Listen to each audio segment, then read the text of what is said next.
사사기 말씀을 계속 보고 있습니다. 이 사사기 말씀은요, 출애굽을 한 이후에 또 그 광야의 생활을 지내고 나서 하나님께서 이스라엘 백성들에게 주시겠다고 약속하셨던 그 가나안 땅, 그 가나안 땅을 이제 정복한 이후에 이제 이스라엘 백성들이 광야의 생활 또 전쟁의 생활을 다 지나고 이제 살만해진 것이죠. 그래서 그 살만해진 이스라엘 백성들이 하나님보다 그럴싸한 것을 찾기 시작한 거예요. 그러면서 자연스레 하나님과 멀어지게 된 것입니다. 하나님께서는요, 그 하나님과 멀어진 이스라엘 백성들을 다시금 되돌리시고자 그 이방 민족들을 들어서 그들을 치시게 하시고요, 그들을 심판하신 것이죠. 그리고 그들이 하나님 너무 힘듭니다라고 외칠 때마다 하나님께서는 그때마다 사사를 세우셔서 그들을 다시금 회복시키셨다라는 그 이야기가 바로 이 사사기 말씀입니다. 사사기에는 순환 구조로 되어 있다라고도 말씀을 드렸습니다. 그것이 바로 타락, 심판, 회개, 회복이 계속 거듭 반복이 된다라는 것이죠. 오늘은 기드온의 사사 기드온의 이야기인데요. 먼저 1절 앞부분에 한번 보시면은요. 1절 앞부분에 1절 앞부분입니다. 이스라엘 자손이 또 여호와의 목전에 악을 행하였으므로, 이것이 또 다시금 드보라의 시대를 지나고 나서 이스라엘 백성들이 하나님 앞에 또다시 악을 행하였다라는 거예요. 여기에 대해서 하나님께서 심판을 하시는데요. 무엇이라 하시냐 하면은요, 1절 뒷부분입니다. 여호와께서 7년 동안 그들을 미디안의 손에 넘겨 주시니라고 되어 있어요. 그러니까 미디안, 거기에 하나님께서 그들을 미디안을 들어 사용하셔서 이스라엘 백성들을 심판하셨다라는 거예요. 그리고 그 뒤에 이제 6장에 나오는 내용 가운데 이스라엘 백성들이 그 미디안의 그 전쟁으로 인하여서 너무 궁핍함이 심하여서 하나님 너무 힘이 듭니다라고 부르짖게 되었다라는 것이에요. 그래서 이에 대해서 하나님께서 이제 사사 기드온을 세우셔서 그들을 회복시키시는 이야기가 이 사사기 6장부터 8장에 이르기까지 기록이 되어 있습니다. 오늘 저희가 함께 읽은 부분은요, 이 기드온이 사사로 세워져 가는 그 과정에 대한 이야기인데요. 앞선 내용을 보시면은, 앞선 내용을 한번 정리하면은요, 하나님께서 기드온을 부르시면서 이렇게 말씀을 하시는 거예요. 뭐냐면, 야, 너 사사가 되어서 이스라엘을 구해낼 거야라는 말씀을 하시죠. 그런데 거기에 대해서 기드온이 아이고 하나님 저는 못합니다라고 이야기를 하는 거예요. 하지만 그 하나님의 반복되어진 부르심 가운데 기드온이 결심을 합니다. 어떤 결심을 하냐 하면은요, 우리 6장 17절 말씀입니다. 6장 17절 한번 보시면은요, 6장 17절에 기드온이 그에게 대답하되 만일 내가 주께 은혜를 얻었사오면 나와 말씀하시니가 주 되시는 표징을 내게 보이소서라고 해요. 여기 나오는 표징이라는 것을 우리 세번역 성경에 보시면 증거라고 하거든요. 증거. 하나님, 내가 그 은혜를 입었사오면, 즉 하나님께서 선택하신 사사 맞다면 하나님 나에게 증거를 보여주십시오라고 기드온이 하나님께 요청을 하는 것이죠. 이것을, 이 증거라는 것을요, 우리 지금 이 시대로 따지게 되면 체험이라고 할 수 있을 것입니다. 체험. 우리가 어떤 신앙의 체험 이런 식으로 표현을 하듯이요, 체험이라고 할 수 있을 거예요. 그런데 이 체험이라는 것은 어떻게 보느냐에 따라서 좀 긍정적인 의미도 있고 또 나름의 부정적인 의미도 있고요. 그런 것이 바로 이 체험 아니겠습니까? 또 우리 교회에서 나누기에도 좀 민감할 수 있는 그런 주제가 바로 이 체험이라는 것이죠. 하지만 이 체험에 대해서 결론부터 말씀을 드리면은요, 우리 기독교의 신앙은 체험의 신앙이 아니다라는 거예요. 그럼 기독교의 신앙은 무슨 신앙이냐? 기독교의 신앙은 믿음의 신앙이다라는 것입니다. 그러니까 우리를 구원하여 주신 그 하나님을 믿는 그 믿음으로 나아가는 것이 바로 우리 기독교의 신앙이지, 우리가 어떤 체험을 통해서 그것이 기독교의 근간이 아니다라는 것이에요. 하지만 그렇다라고 해서 이 체험 자체를 우리는 부정할 수는 없을 것입니다. 물론 저도 수차례 그런 신앙의 체험을 통해서 굉장히 많은 유익을 누리기도 하였거든요. 하지만 우리는 그리스도인으로서 그 올바른 신앙의 체험에 대한 개념을 우리가 가질 필요가 있다라는 것이에요. 그래서 제가 한번 설명을 드릴 건데요. 예를 들어서 우리가 막 몸이 너무 많이 아픕니다. 즉 질병으로 인하여서 굉장히 많이 아픔 가운데 있었는데 그것이 치유되었다라고 가정을 해본다면 두 가지 중에 어느 것이 맞는지 한번 생각을 해보시기 바랍니다. 첫 번째는요, 내가 간절히 기도했더니 병이 나았다, 이것이 맞을까요? 내가 간절히 기도했더니 병이 나았다, 이것이 맞을까요? 아니면 하나님께서 은혜를 베푸셔서 고쳐주셨다가 맞을까요? 네. 내가 간절히 기도했더니 병이 나았다가 맞을까요? 아니면 하나님께서 은혜를 베푸셔서 고쳐주셨다가 맞을까요? 예. 뭐 어떻게 보면 당연히 후자가 맞겠죠. 당연히 후자가 맞습니다. 그런데 물론 둘 다 완전히 틀렸다라고 볼 수는 없는 것이에요. 그런데 그 두 가지의 차이가 있다면 그 두 가지의 차이가 무엇이냐 하면은 주체가 누구냐라는 거예요. 주체가 누구냐. 먼저 첫 번째, 내가 간절히 기도했더니 병이 나았다의 주체는 누구입니까? 나예요, 나. 하지만 하나님께서 은혜를 베푸셔서 병을 고쳐주셨다라는 그 문장의 주체는 바로 하나님이 되시는 것이죠. 이것을 통해서 제가 드리고자 하는 설명은 우리 신앙의 주체는 언제나 하나님이셔야 한다라는 거예요. 그러니까 내가 무엇을 열심히 하고 내가 무엇을 하고 해서 얻어지는 것이 체험이 아니라, 그러니까 다시 정리하면은요, 이 신앙의 체험이라는 것은 내가 무엇을 하고 내가 무엇을 얻고, 그것이 그 신앙의 체험의 중심이 아니라 하나님께서 일하시는 그 역사의 현장 가운데서 내가 그 하나님을 바라보고 그 자리에서 하나님이 하시는 일과 그것을 바라보면서 그 자리에 함께 있는 것, 그것이 바로 진정한 신앙의 체험이다라는 것이죠. 그러니까 우리는 신앙의 체험을 통해서 우리가 얻는 유익이 있다면 다름 아니라 그것은 내가 이런 경험을 갖게 되었어, 이런 체험을 갖게 되었어 라는 것이 아니라 우리 하나님께서 진짜 이렇게 일하시는구나, 우리 하나님께서 정말 우리를 이렇게 아끼시고 사랑하시는구나 라는 것을 깨닫는 것, 그것이 바로 진정한 올바른 신앙의 체험이다라는 것이에요.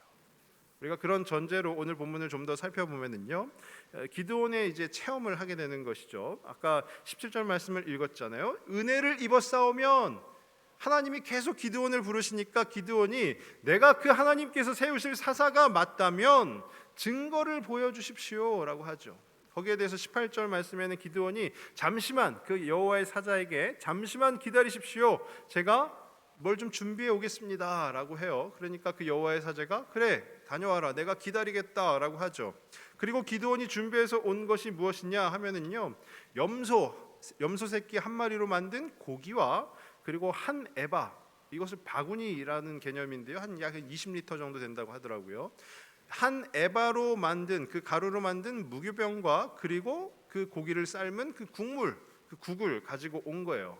그것을 막 이렇게 준비를 해서 가지고 왔더니 그 여호와의 사자가 무엇라 하냐면은요, 여기 있는 바위 위에 그 고기와 무교병을 놓아라, 그리고 그 위에 그 국을 부어라 라는 것이죠. 그랬더니 기드온이 그대로 행하였어요. 그런데 그 여호와의 사자가 지팡이를 가지고 있었는데 그 지팡이를 대니 불이 막 나가지고요, 그 위에 있던 고기와 그 무교병을 다 살라버렸다라는 거예요. 그리고 여호와의 사자는 호련히 떠났다라는 것이 오늘 저희가 읽은 본문에 기록이 되어 있는 것입니다. 이에 기드온이 두려워합니다. 왜 두려워하냐면은 그 구약의 시대에는 어떤 설이 있었냐 하면은요, 하나님을 직접 대면하여 보면 죽는다라는 것이 있었어요. 하나님을 직접 대면하여 보면 죽는다. 그러니 기드온도 나도 하나님을 직접 대면하여 보았으니 나도 이제 죽을 것이다 라는 것이죠. 하지만 그에 대해서 하나님께서는요, 기드온에게 안심하라, 너가 죽지 아니할 것이다, 두려워하지 마라 라고 말씀을 하시는 거예요. 그리고 기드온이 하나님을 위하여 그곳에 제단을 쌓고 그것을 여호와 샬롬이라 하였다라는 것이 바로 오늘 본문의 그 스토리라는 것이에요. 기드온이 아예 180도 달라졌습니다. 변화를 이루었어요. 어떤 변화냐 하면은요, 너가 사사가 되어서 이스라엘을 미디안의 손에서 구원할 거야. 거기에 대해서 처음에 뭐라고 했습니까? 아이고, 저는 그럴 만한 그릇이 못 됩니다 라는 것이죠. 그런데 이 체험을 통해서 하나님께서 보여주신 이 증거를 통해서 기드온이 하나님의 사사요, 하나님의 그 강한 용사로 지금 세워져 가고 있다라는 거예요. 그래서 그 뒷부분의 내용을 보시면 또 한 번의 이런 증거, 즉 체험을 하게 되고요. 그래서 기드온은 점점 더 강한 용사로 자라게 되고 이제 그 미디안의 손에서 하나님께서 말씀하신 대로 이스라엘 백성들을 구원하여 내는 그 사사로서의 그 일들을 능히 감당해낸다라는 것이 이제 뒷부분에 나오는 것이죠. 그래서 저는 오늘 이 기드온을 통해서 이 신앙의 체험이 우리의 신앙생활에 미치는 영향을 두 가지로 정리를 해보길 원합니다. 먼저 첫 번째는 뭐냐면은요, 하나님을 바로 알게 된다는 것이에요. 하나님을 바로 알게 된다는 것. 22절 앞부분입니다. 22절 앞부분에 보시면은요, 기드온이 그가 여호와의 사자인 줄을 알고 했어요. 기드온이 지금 그 하나님께서 보여주신 증거를 보았잖아요. 자기 기드온의 입장에서 보면 이제 신앙의 체험을 이룬 것입니다. 그가 여호와의 사자인 줄을 알고 이제 기드온이 깨달은 거예요. 아, 진짜 하나님이셨구나라는 것을 깨달은 것이죠. 그 전까지는 어떠했을까요? 그 전까지는 기드온은 긴가민가 했습니다. 그리고 의심하기가 바빴다라는 거예요. 우리 6장 12절 말씀인데요. 6장 12절을 한번 보시면은요. 6장 12절에 여호와의 사자가 기드온에게 나타나 이르되 큰 용사여 여호와께서 너와 함께 계시도다 하매, 기드온에게 그 밀가루를 포도주 짜는 틀에서 몰래 숨어가지고요, 그거 빼앗길까봐 그러고 있는 기드온에게 하나님의 사자가 나타나셔서요 뭐라고 하십니까? 큰 용사여 여호와께서 너와 함께 계시도다 합니다. 근데 그때 기드온의 반응이 13절에 나오는데 13절 내용이 이거예요. 아니, 하나님께서 우리와 함께 계시다면 어찌 우리에게 지금 이런 일이 일어나고 있는가라는 거예요. 그러면서 비난을 해요. 어떤 비난이냐면 하나님은 우리와 함께 계시는 것이 아니라 우리를 버리셨다라는 거예요. 두 번째로 부르시는데 14절입니다. 14절 말씀 한번 같이 보시면은요, 여호와께서 그를 향하여 이르시되 너는 가서 이 너의 힘으로 이스라엘을 미디안의 손에서 구원하라. 내가 너를 보낸 것이 아니냐 하시니라. 이제 하나님께서 기드온을 사사로 부르시는 거죠. 내가 너를 보낸 것이 아니냐라고 하시는 거예요. 소명을 주시는 것이죠. 그런데 그 뒤에 나오는 기드온의 반응은 뭐냐면요, 아니, 어떻게 나 같은 사람이 어찌 이 이스라엘이라는 나라를 구원한단 말입니까? 한번 보십시오. 우리 집은 므낫세 중에 극히 약한 집안이고 나는 그 중에서도 가장 작은 자입니다. 하나님의 말씀이 계속해서 임하고 있는데도 불구하고 기드온은 계속 불신하고 의심하고 하는 거예요. 그런데 오늘 16절입니다. 6장 16절 말씀 한번 보시면은요, 6장 16절에 여호와께서 그에게 이르시되 내가 반드시 너와 함께하리니 내가 미디안 사람 치기를 한 사람을 치듯 하리라 하시니라. 계속 반복적으로 부르시는 거죠. 반복적으로 내가 너와 함께하겠다라고 하시고요, 내가 너에게 큰 힘을 주겠다라고 하시고요. 그러니까 기드온이 이제 긴가민가해진 거예요. 그래서 이어지는 17절 말씀이 아까 저희가 보았듯이 내가 은혜를 얻었사오면 나에게 그 증거를 보여주십시오. 그런데 우리 오늘 읽은 이 본문을 통해서 보면은요, 그 증거를 통해서 이제 알게 된 거예요. 기드온이 그가 여호와의 사자인 줄을 알고 했잖아요. 알고. 처음엔 의심했습니다. 아니, 어떻게 나 같은 사람을 하나님이 쓰시나? 에이, 말도 안 돼. 그리고 어떻게 하나님이 계시다면 우리가 지금 이렇게 어려운 상황 가운데 놓이나? 에이, 그것도 말도 안 돼. 라고 했었던 그 기드온이 하나님을 만나는 그 체험을 통하여서 이제 하나님을 진짜로 알게 되었다라는 것이죠. 아, 이분이 진짜 하나님이시구나 라는 것을 알게 되었다라는 거예요. 제가 앞서도 말씀드렸지만은요, 이 신앙의 체험이라는 것은 내가 무엇을 하고 또 내가 무엇을 얻고 그것이 중심이 아니라고 했습니다. 그 일들 가운데 역사하시는 그 하나님을 바라보는 것, 그것이 바로 신앙의 체험이다라는 것이고요. 그 하나님이 진짜 하나님이심을 믿는 것, 그것이 바로 우리의 체험이다라는 거예요. 기드온도요, 자신의 생각에 사로잡혀 있었어요. 자신의 생각에 사로잡혀 있다가 에이, 무슨 소리입니까? 에이, 안 됩니다 라고 했던 기드온도 하나님을, 그 진짜 하나님을 만나고 나니까 어떻게 됩니까? 자기의 생각이 아닌 하나님의 생각으로 채워지기 시작한 거예요. 저는 간절히 바라기는 저와 우리 성도분들의 삶 속에서도 이런 귀한 체험이 있기를 간절히 바랍니다. 우리 삶의 어떤 문제들 가운데서요, 우리가 우리 손에 쥐고 아무리 아등바등 한들 무엇이 되겠습니까? 아무것도 안 되죠. 근데 하나님께서 일하시는 순간 어떻게 되겠습니까? 다 되지 않습니까? 제가 아까 저녁에 집에 가서 이제 저녁을 먹고 준비를 하고 했었는데요, 저희 둘째가 아직 한글을 모릅니다. 글을 못 읽는다라는 거죠. 근데 이 친구가 이제 저한테 그 핸드폰을 갖고 오더니 오늘은 금요일이니까, 금요일은 원래 이제 게임하고 막 노는 날이거든요. 오늘은 금요일이니까 내가 게임을 하나 깔아야 되겠어, 설치해야 되겠어 하는 거죠. 그래서 제가 이야기했어요. 뭐라고 얘기했냐면은, 야, 너도 이제 할 수 있으니까 너가 검색해봐 했어요. 뭐라고 말씀드렸죠? 한글을 모릅니다. 검색을 못해요. 이 친구 계속 손에 핸드폰만 쥐고 있으면서요, 할 수 있는 게 아무것도 없는 거예요. 자기가 원하는 그 게임 하나조차도 설치할 수가 없는 거예요. 결국 이 친구가 택한 방법이 무엇이냐면요, 에이 치사해 안 해, 이렇게 했으면 부모로서는 참 뿌듯했을 텐데요, 그것이 아니라 아빠가 해줘. 아빠가 검색해줘. 차마 내가 글을 몰라 이런 얘기까지는 하지 않고요, 아빠 할 수 있으니까 아빠가 해줘라는 거예요. 그것이 어떻게 보면 오늘 이 말씀을 통해서 보면은 무엇일까요? 우리 삶의 어떤 문제들이나 어려움들, 그 근심과 염려들을 우리 손에 쥐고 아무리 있어봐야 해결이 되지 못한다라는 거예요. 하지만 하나님께 맡겨드리는 순간 그 하나님께서 일사천리로 진행을 해주신다라는 거예요. 아까 제가 핸드폰을 받아서 그럼 아빠가 한번 해줄게 해가지고 딱딱딱딱 검색을 해서 딱 쳐줬어요. 이거 맞아? 그랬더니 야, 이거 뛸 듯이 기뻐하는 거예요. 이거 맞다 라는 거죠. 해결이 된 거예요. 우리 하나님께서 일하시는 그 역사의 현장 가운데서 우리가 무엇을 하려고, 우리가 무엇을 얻고자 우리의 생각으로만 가득 채워져 있다면 그 체험은 올바른 체험이 되지 못한다라는 것이요. 하지만 하나님께서 일하시는 것을 목도하고 그 하나님께서 하시는 일들에 우리가 함께 참여자로 나아간다면 우리의 그 신앙의 체험은 아주 올바른, 그리고 은혜가 가득한 체험이 되는 줄로 믿습니다. 그 하나님을 바라보시는 저와 우리 모든 성도님들 되시길 원합니다.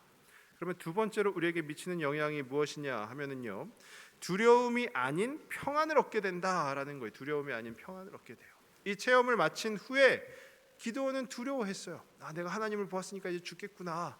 하지만 이내 곧 평안해졌습니다. 24절 말씀인데요, 24절 말씀을 한번 같이 보시면, 기드온이 여호와를 위하여 거기서 제단을 쌓고 그것을 여호와 샬롬이라 하였더라. 여호와 샬롬이 뭡니까? 평강이죠. 하나님은 평강이시다. 이 평강이 무엇입니까? 우리 안에서는, 우리 즉 인간의 안에서는 절대로 나올 수가 없고요, 오직 그 하늘의 하나님만이 우리에게 선물로 주실 수 있는 참된 행복, 그 유익, 그 즐거움이 바로 이 평안, 이 샬롬이라는 거예요. 기드온은요, 여호와 샬롬이라 이렇게 명명하였을 때 어땠을까요? 그의 마음 가운데 의심이 조금도 없었다라는 거예요. 하나님이 주시는 그 평강으로 가득 채워졌기에 기드온은 그곳에 제단을 쌓고 여호와 샬롬이다라고 명명할 수 있었던 것이죠. 이 기드온에게 무슨 변화가 일어났습니까? 22절 뒷부분에 보시면은요, 슬프도소이다 주 여호와여 내가 여호와의 사자를 대면하여 보았나이다. 처음에는 하나님의 사자로 인정하지 않았거든요. 그런데 막 불이 타오르고 하니까 진짜 하나님이구나 해서 기드온이 그가 여호와의 사자인 줄을 알고, 근데 번뜩 정신이 차려지는 거예요. 어떤 정신입니까? 내가 이제 하나님을 보았으니까 내가 이제 죽겠구나라는 거예요. 왜요? 하나님을 직접 대면하면 죽는다. 아까도 말씀드렸죠. 출애굽기 33장 20절입니다. 출애굽기 33장 20절에 이렇게 돼 있어요. 또 이르시되 내가 내 얼굴을 보지 못하리니 나를 보고 살 자가 없음이니라. 이 구약의 시대에는요, 하나님을 직접 보면 그냥 반드시 죽는 거거든요. 그러니까 기드온이 야, 이 사람이 진짜 하나님의 사자였구나, 진짜 하나님이 하시는 일이구나 생각이 되니까 이제 두려움에 벌벌 떨기 시작했던 거예요.